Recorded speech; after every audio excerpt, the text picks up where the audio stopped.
Welcome to the Fourth and Long Fantasy Football Show with Corey and Justin. Here they are, the Fourth and Long Fantasy Brothers. Welcome to the Fourth and Long Fantasy Football Show. My name is Corey, and I am here with my actual brother, Justin. Hi, this is Justin. Justin, today we've got ourselves our 5 players I will own segment. Do you want to explain this to the listeners? Yeah, so Corey and I are going to go through a list, 5 guys each here, of players that we're a bit higher on than consensus, which in turn will mean that we're going to own these guys this year, Corey, in fantasy. All right, I'm excited about this show, Justin. This will be a good one. And with that said, let's get to it. On today's show. All right, Justin, it's that time for 5 players I will own. Today we're going to go one after the other, every other player, and we're going to name our 5 players that we believe we will own in fantasy football this year. Now, what this is usually it's a situation where guys are going lower than we'd expect. So because of that, we're probably going to take them sooner than the consensus will. This is no guarantee, but for sure, these are guys that are really catching our eye. So Justin, why don't you get things started off for us here? Who's your first player that you're going to own? I'm going to get things started here with Cincinnati Bengals running back Joe Mixon. Corey, first, before I make the case for Joe Mixon in 2021, I wanted to share a fun fact with you. And that is, did you know that Joe Mixon has played more games in his NFL career than Dalvin Cook? Yeah, Justin, isn't it crazy how recency bias can really play in? Whereas just a couple of years ago, Dalvin Cook was this huge injury risk. And now that's the tag that Joe Mixon gets, right? It's what have you done for me lately, right? That's exactly what it is. And Joe Mixon is certainly one of the more polarizing fantasy players of recent memory over the last couple of years. And, the narrative around Mixon seems to follow 2 completely polar opposite tracks, right? You have the people in the, Joe Mixon has burned me. He's always injured. I'm never taking him again camp, right? And then you've got the folks that are in, this is the year Joe Mixon truly breaks out camp. And Corey, I've got my sleeping bag, and I'm checking into the breakout camp this year. So let me build the case for Joe Mixon in 2021. So first off, right, the Bengals are definitely invested in Joe Mixon. Last year was a lost season, right? There was no reason to rush Joe back after he suffered that turf toe injury. Bengals had no chance of winning, right? So why rush their long-term answer at the position back? Corey, he was a workhorse before his injury last year. The last 3 games of last season, he was seeing 27 touches a game, man. That is insane usage for a running back. And I think Mixon could see upwards of 350 plus touches in 2021. Now, second, the depth chart, right? You look at the depth chart, they let go of Gio Bernard. One of the bigger headaches over the last 3 to 4 years for those Mixon owners out there, right? You'd see Gio Bernard out there on 3rd downs, right? Stealing pass catching work from the more talented Joe Mixon, honestly. And that's no longer in the equation. And then third, you look at the team outlook, right? The offense around him should be far more productive this year. You've got Joe Burrow coming back healthy. They've added another outside weapon in Jamar Chase, and they've also, somewhat invested in that offensive line, right? Signing free agents, drafting in the 2nd round. And I think one of the more underrated aspects of this team's framework for this year is they've brought back one of Joe Mixon's favorite offensive line coaches, Frank Pollock. He had one of his more productive seasons under Frank Pollock back in 2018. Corey, in fantasy football, we know that sometimes the biggest risks lead to the biggest rewards. And I think buying Joe Mixon in 2021 is going to lead fantasy managers to the biggest reward. I could see RB1 overall upside here. Yeah, Justin, the great thing about Mixon this year is that the price is baked in a little bit. Last year, you were really having to invest kind of a 1st-round pick if you wanted this guy on your roster. This year, you can find him much later, and that's a really appealing thing because Joe Mixon definitely has that RB1 upside. Couldn't agree more, Corey. Let's talk about another 3rd-year running back here. Who do you got on your list? Yeah, Justin, I'll be quick with this because this is a guy who I talked about a lot last year, and I actually like this pick now a little bit more this year because this guy is coming so cheap. And the guy that I'm talking about here is Devin Singletary, the running back from the Buffalo Bills. Now, I don't like this situation. I'm going to be honest about that. But I like the player, and I love the price tag. He's currently going as the RB 43, and he's in the double-digit rounds. This guy is obviously a part of an unclear backfield, and this is where you can find startable running backs in your fantasy draft without wasting picks on scary running backs early on, right? What's considered now that running back dead zone where you're going into sort of that RB 11 to 22 where there's a lot of risky picks that are costing you a lot of draft capital. this is where guys like Devin Singletary can really shine. Now, Singletary and Moss are two different backs in Buffalo, and I like Singletary's appeal as a flex play or a backup running back in a team where you're throwing darts at a potential RB2 or RB3 on your roster. Now, assuming this offense will be the exact same, that's something that might be dangerous, right? Allen being just as productive, Diggs getting everything in the passing game. That seems like a bad call for me in fantasy. This backfield may produce a little more value than it did last year, and a Zach Moss injury makes Singletary a volume-friendly RB2 in my mind. Corey, I see it happening. I mean, the guy got 50 targets last year in this offense, right? He could be a 40-catch sort of PPR running back too. I don't hate the call at all. I think it's a good one. Justin, let's keep going with some running backs here. Talk to me about someone who has appeared on this list before. Yeah, man, very close to my heart here. Corey, David Montgomery, Chicago Bears running back, right? You know that I've been beating the drum for Montgomery since his rookie season. He now enters his third season fresh off of a top 5 finish at the position last year, right? And let's just reminisce for a few minutes on Monty's 2020 season, right? I mean, the Bears offense as a whole was really in dysfunction all season, right? They were jumping from quarterback to quarterback to quarterback, right? From Mitch Trubisky to Nick Foles, back to Mitch Trubisky, right? I mean, I don't blame Montgomery for struggling early in the season, right? He finally found success when Mitch was firmly entrenched as the team's starting quarterback, and opposing defenses had to respect and kind of honor the passing game more than they had to when Nick Foles was under center. And Corey, Montgomery finished as the top 5 running back last year, right? That's incredible for a guy that was being drafted right around that RB 24 range-ish, let's say, last year. And from week 12 on, man, he was the running back to own in fantasy football. Now, his fantasy value this year is going to hinge on the Bears' ability to really remain consistent in their approach, right? I'm not concerned about Tariq Cohen and his integration back into this offense, right? There even been reports recently that he was suffering some knee soreness. You know, we'll see what happens with Tariq Cohen. And I'm also not afraid of a 29-year-old running back, right, Damien Williams, who hasn't played football in over a year. I think that Tariq Cohen and Damien Williams will get their 8 to 10 combined touches a game in this offense, right, while Montgomery remains the clear lead back for the Chicago Bears. Now, he has consistently been at the top of the league in broken tackles, right? He's has some of the best contact balance I've seen in some time at the position. He's one of those guys that's always fighting for extra yards, right? Always falling forward on the play. Montgomery is a serious value in 2021, Corey. He's a guy that should see about 18 touches a game with the entire goal line job his. And you can have him around that RB20 range right now, and I love that. You know, Montgomery, I always compare him to, right? He's that lunch pail, sort of hard hat type of running back who'll give you that tough 80 to 100 total yards every game day. I think 1,000 yards and 8 touchdowns is his floor this year. Justin, are you scared at all with the possibility of a new incoming rookie quarterback really integrating into that system? And not just a rookie quarterback, but Fields is a guy who can really run the ball himself. Do you feel that could have a knock on Montgomery's touchdown upside? It could have a positive impact and a negative impact, right? You're talking about some of those high value touches, right? Coming at the goal line that could go to Justin Fields if he is in fact the starting quarterback, which I do expect. But at the same time, you look at the integration of a running quarterback, and defenses have to respect that, and they can't be stacking the box on Montgomery. So I think it's going to even itself out ultimately. I really hope that the Bears turn over the offense to Justin Fields earlier than otherwise they should, with Andy Dalton at the helm here potentially for week 1. All right, Justin. Well, I like that. And you're right. I mean, I think I said this on our last episode. Montgomery was one of those guys who I was seeing that I was going to stay away from him because I was thinking that he was going to be ranked at like 13 or 12, but he's in the 20s for a lot of people. And that's some serious value for a starting running back. Yeah, for a guy that's going to get 250 touches, all but guaranteed this year, he's a serious value. Let's keep moving though, Corey. Your next guy here, Hollywood. Yeah, Justin. So I'm going to talk about Marquise Brown, right? The wide receiver in Baltimore. Now that the shine is rubbed off, Hollywood really sits at a nice price in fantasy drafts this year, right? He had that rookie appeal where he was probably going too high, and then he had that second-year breakout appeal last year that was really making people interested in him.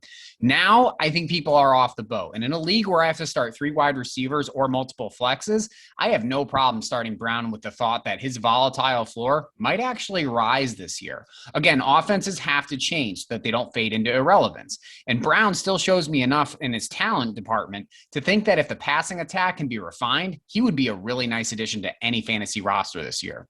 And here's the deal. He's wide receiver 42. Wide receiver 42 is not expensive for a guy who will most likely be starting on your bench. Corey, Hollywood's being drafted in the 8th round, maybe later, right? I mean, we have to remember, he's still just 24 years old. He's entering his 3rd year. There's plenty of time still for a breakout. He was really good at the end of last season. I think you could see him end up with a bigger role down the road in this Ravens offense. Yeah, Justin, I agree with you. And that's why I think he's someone who I'm going to own a lot this year in fantasy football. So with that said, Justin, why don't we move to another wide receiver? You want to talk about someone out in LA? Yeah, another guy I'm going to own this year a lot of, just because of his price right now, is going to be LA Rams wide receiver Cooper Kupp. Corey, Cooper Kupp is a wide receiver 1. There, I said it, right? I mean, people need to open their eyes and see the potential here with Cooper Kupp. He consistently, year in and year out, ranks at the top of the league in yards after catch, broken tackles at the position. He's just needed a competent quarterback to really be respected, and he finally has that, man. The recipe is here for another all-pro season. From the 28-year-old, I'm going to call him a slot god, man. This guy just loves running in the slot. He's a great wide receiver. Now, the touchdown luck wasn't there last year for Kupp, right? He only had 3 touchdowns last season. I think he goes back to more of his 2019 ways, where he was a lock for 90 catches, 1,200 yards, and 8 to 10 touchdowns, with upside for definitely more in this high-paced, high-volume LA Rams offense. Now, at his current value, Corey, Kupp's being drafted around guys like Brandon Ayuk, Tyler Lockett, Odell Beckham Jr., but I think that's low, man. He deserves to be in the mid-teens in my mind, around guys like Chris Godwin, Amari Cooper, and Julio Jones, right? I think there's more to Kupp's game here than we've seen over the last couple of years, and I think the key to unlocking the superstar version of Cooper Kupp is new quarterback Matthew Stafford. I'll say it one more time, Corey, for the people in the back. Cooper Kupp is a wide receiver 1. Yeah, Justin, the Rams really seem like an offense that might be worth investing in this year. I mean, you're talking about a situation with a good, talented quarterback behind the helm. You're talking about great receiving weapons, and you're talking about an awesome young running back that's really going to elevate this offense to a next level. I wouldn't be surprised if we're looking back at Cooper Kupp and that wide receiver 1 season. I think this is a really good call.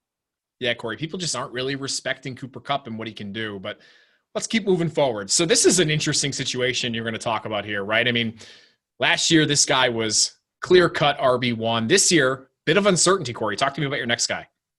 Yeah, Justin. So I want to make it clear that I do love unclear backfields when it comes to fantasy football.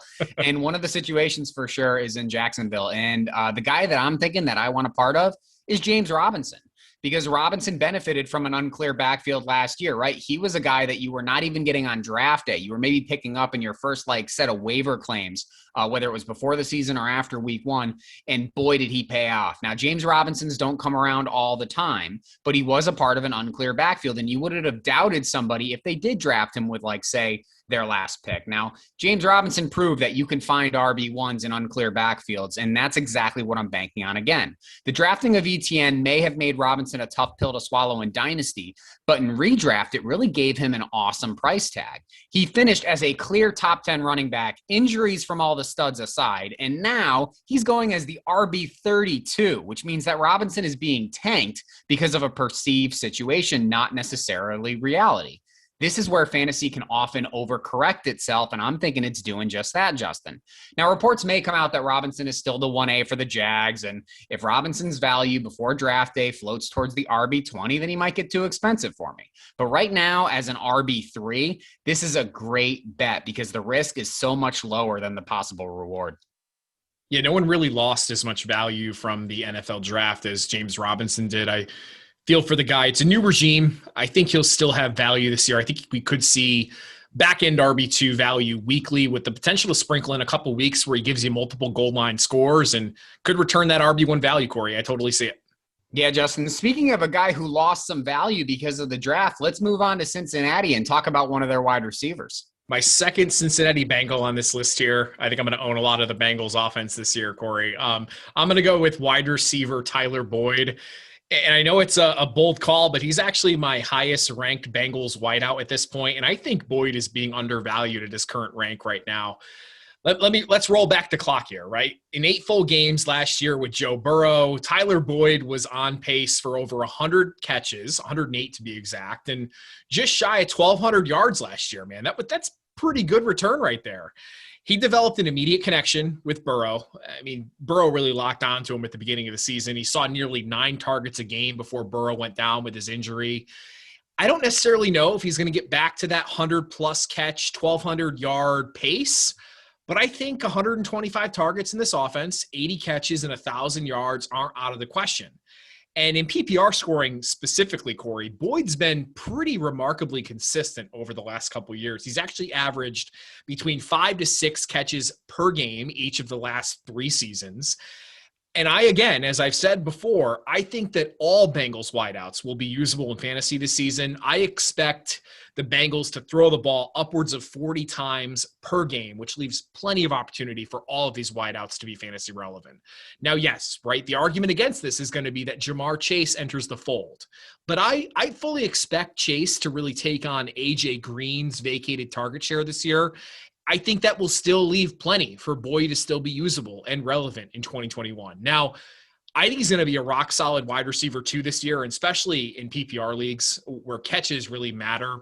He's currently ranked outside the top 35, Corey. He's a value, and I want all of it. Yeah, Justin, Tyler Boyd is another individual that I'm really interested in too, because I feel like he is someone who's going to have a lot of value on an offense that could be extremely appealing. I like all the points that you're making there. I feel that it's Higgins who's going to take the hit here, and Tyler Boyd is going to stay a relevant, especially PPR fantasy option. Yep, totally agree, Corey. Let's keep moving here, though. The drumbeat's been growing for this guy here in New England. Talk to me about your next guy. Yeah, Justin, who I'm going to talk about here is New England running back Damien Harris. Now, I didn't think I'd ever be caught dead advocating for the pick of a New England running back because it's always such a messy situation, but this is a guy that's really drawn my eyes when I look at consensus ranking and ADP. Now, there's only one more unclear running back situation in my list. I promise I have one more name after this. I'm not going to go with another unclear running back. I want to try and mix it up. But whether it's Cam Newton or Mac Jones, New England will need a good running back, and their lead dog is currently going as the RB 27. Now, given the situation and given the price, I see myself settling into Harris as my starting RB2 in any wide receiver heavy builds I make during draft time. Now, look, James White is not a bruising back that produces in a New England offense. Burkhead's now in Houston, and my belief in Sony Michel is now long gone. And I will admit, Damien Harris is no stud. But he's the Belichick McDaniels type of running back. He's that running back that system really loves.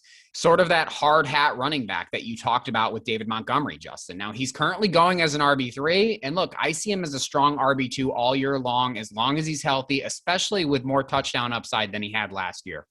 Yeah, Harris offers a lot of upside, Corey, especially in standard settings. He's not going to be, at least as we perceive today, he's not going to be as heavily involved in the passing game as most other running backs will be. But he'll be usable, man. Definitely an RB2, low end for sure, but he'll be usable week in and week out. Yeah, Justin, so if we're going to talk about the New England Patriots, we might as well talk about a former Patriot, probably the greatest Patriot of all time. Why don't you talk to me about a quarterback down in Tampa Bay? Corey, not just the greatest Patriot of all time, the greatest player of all time. I'm going to talk about quarterback Tom Brady for the Tampa Bay Bucks, the ageless wonder, right? Tom Brady just keeps producing fantasy relevant seasons year in and year out, and there's really no reason to think that that's going to come to an end this year. 40 touchdowns from the Bucks quarterback in 2020, man, the most he's had in over a decade. And it really wasn't until the second half of the season, man, where the Bucks offense really started to click and really found its groove. Now, looking back at last year, right? No offseason. Brady was learning a new system for the first time in his career.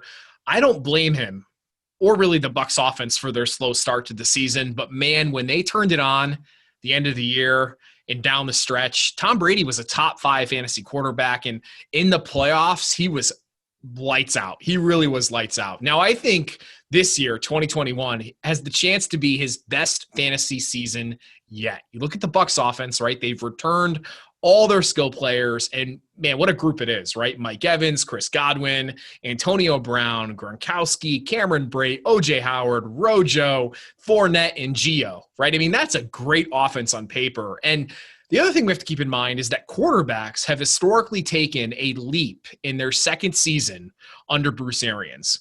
Corey, could 50 touchdowns be in Brady's future? I think it could happen. I honestly think it could, especially with the extra game this year. He can be had after that clear top group of quarterbacks, right? After you get past the top 5 or 6 are gone, and he's going relatively late at a value of what he could offer. Brady is my QB7 right now, and I may be too low on him. Yeah, Justin, I really like what Tom Brady can possibly be this year as a fantasy quarterback. He would definitely be someone that I would pair up with like a young, risky quarterback. Like, I feel like that'd be a great combo because you're going to get Brady for relatively cheap, and then you can get sort of one of those young, risky guys. If the young, risky guy pays off, cool, run with it, go with it. Tom can sit on your bench, but no one's going to complain about starting Tom Brady as their starting fantasy quarterback. One of my favorite mock draft strategies, Corey, is to take Tom Brady around that round 7-8 mark and then pair him up with a guy like Trevor Lawrence super late. Trevor Lawrence emerges, you're good. Tom Brady is the quarterback we think he can be. You're totally set at the position for the year. I think it's a great call. Why don't we keep moving here, Corey? Talk to me about a Pittsburgh wide receiver, the last guy on your list. Yeah, Justin, this is the last guy we're going to talk about, and this is my favorite guy to talk about, and that guy is Diontae Johnson, wide receiver from the Pittsburgh Steelers. Now, this is Johnson's second time on an offseason list of mine. I'd like to remind you, Justin, that last year he was on my breakout sleeper list, which I would say I nailed with this guy. And this year, I'm thinking I'm going to own him. Now, look, the knock against Diontae here is, especially if you look back on his film, you're going to see a lot of painful drops, but drops typically don't carry over year after year. They're usually an outlier. So that's not something we usually see stay a problem for receivers. Although I'm not claiming it doesn't happen. We definitely have drop happy wide receivers out there. But when drops are a problem, talent and the ability to get open can often trump any drop concerns. And I will say this, Diontae, in my opinion, is far and away the best receiver on the Steelers. He's a fantastic route runner who can make good separation and has better speed than I remember when I went back and I looked at last year. Currently, he's buried in that land of wide receiver threes, and I love to hear that about Diontae because I see Johnson ascending into the wide receiver twos. And if injuries break this year the way that they broke for running backs last year where a lot of the studs went down, he could easily be a low-end wide receiver one before the season is over, Justin. 139 targets for Diontae Johnson last year, good for 5th in the NFL behind Stephon Diggs, DeAndre Hopkins, Allen Robinson, and Devontae Adams. That's good company, man. And then he was actually one of only 3 players that had double-digit games of 10-plus targets last year. Volume is king, Corey. Diontae Johnson is going to get fed in this offense. I like the call. Yeah, Justin, I think there's a reason, and I think it's because Diontae Johnson is a good wide receiver. So that will do it. Please remember, everyone, to comment and like on this video on YouTube, subscribe to the channel, and find us anywhere that you can find podcasts. That or anything else you can do to show some support. I'm Corey. And I'm Justin. And this has been the Fourth and Long Fantasy Football Show. We'll see you next time.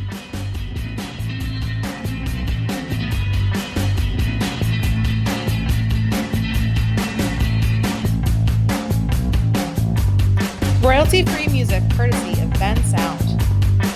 The views and opinions expressed on today's episode are that of the Fourth and Long Fantasy Football Show. Remember to like and subscribe.